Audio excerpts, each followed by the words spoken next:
ఇప్పుడే country delight యాప్ని download చేసుకోండి. Download the country delight app now. ధన్యవాదాలు సార్. గౌరవనీయ పెద్దలు స్థానిక శాసనసభ్యులు శ్రీ తెనాలి శ్రవణ్ కుమార్ గారిని మాట్లాడవలసిందిగా ప్రార్థన.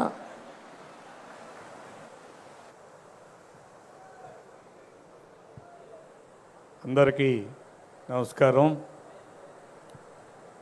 సుపరిపాలన దినోత్సవ సందర్భంగా గౌరవ మాజీ ప్రధానమంత్రి అటల్ బిహారీ వాజ్పేయి గారి జన్మదినోత్సవ సందర్భంగా కూడా ఈ రోజున ఈ కార్యక్రమం ఆయన యొక్క విగ్రహావిష్కరణ కార్యక్రమానికి ముఖ్య అతిథిగా విచ్చేసిన గౌరవనీయులు కేంద్ర మంత్రివర్యులు శివరాజ్ సింగ్ చౌహాన్ గారికి, మన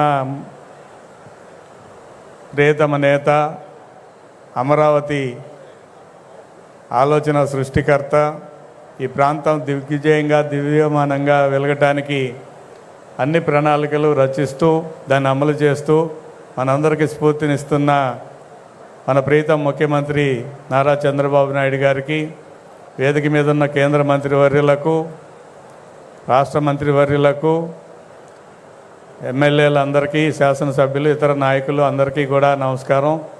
ఈ కార్యక్రమానికి రూపకల్పన చేసిన భారతీయ జనతా పార్టీ అధ్యక్షుడు మాధవ్ గారికి కూడా ప్రత్యేక ధన్యవాదాలు తెలియజేస్తా ఉన్నాను. ఎన్నో విషయాలు మనకి తెలియజేశారు. భారతదేశంలో సుపరిపాలనకి ఒక రకంగా ఆద్యుడిగా వాజ్పేయి గారిని మనం గుర్తుంచుకోవచ్చు. ఒకే ఒక అంశంలో మనం ఆయన్ని గుర్తుపెట్టుకోవాలి.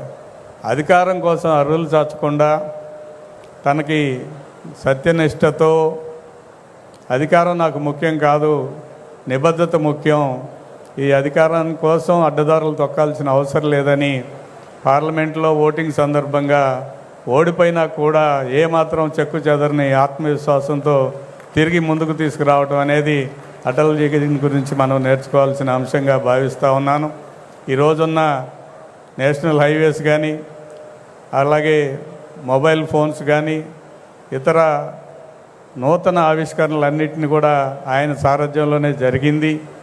అంతేకాదు, పోఖ్రాన్ అణుపరీక్షల సందర్భంగా బుద్ధుడు నవ్వాడు అనే ఒక సిగ్నల్ ఇచ్చి భారతదేశం ఏ దేశానికి తక్కువ కాదు, భారతదేశం కూడా అణుశక్తిని సంపాదించుకుంది, అణుశక్తి ద్వారా అది శాంతియుతానికి మాత్రమే వాడతాం, ఇతర కార్యక్రమాలకు దీన్ని వాడమని ప్రస్ఫుటంగా చెప్పి అణువుకు సంబంధించిన అంశాల మీద ముందుకు తీసుకెళ్లిన గొప్ప నేత అటల్ బిహారీ వాజ్పేయి. అటువంటి గొప్ప నేతకి స్వతహాగా ఆయన కవి, ఆయన కవిత్వాలు, ఆయన విషయాలన్నింటినీ కూడా మాధవ్ గారు చెప్పారు. ఒక గొప్ప వ్యక్తి యొక్క ఆవిష్కరణ, విగ్రహావిష్కరణ చేసుకోవటం అనేది మనందరికీ భావితరాలకి స్ఫూర్తినివ్వటానికి కోసమే ఈ కార్యక్రమాన్ని తెలియజేసుకుంటూ నాకు అవకాశం ఇచ్చినందుకు, అందులో ఈ నియోజకవర్గంలో అటల్ బిహారీ వాజ్పేయి గారి విగ్రహావిష్కరణ జరగడం అనేది కూడా చాలా నాకు ఆనందాన్ని ఇచ్చింది. అది ముఖ్యమంత్రి గారి చేతుల మీదుగా, శివరాజ్ సింగ్ గారి చేతుల మీదుగా జరగడం అని సంతోషం నేను భావిస్తూ నాకు అవకాశం ఇచ్చినందుకు ధన్యవాదాలు. నమస్కారం. గౌరవనీయ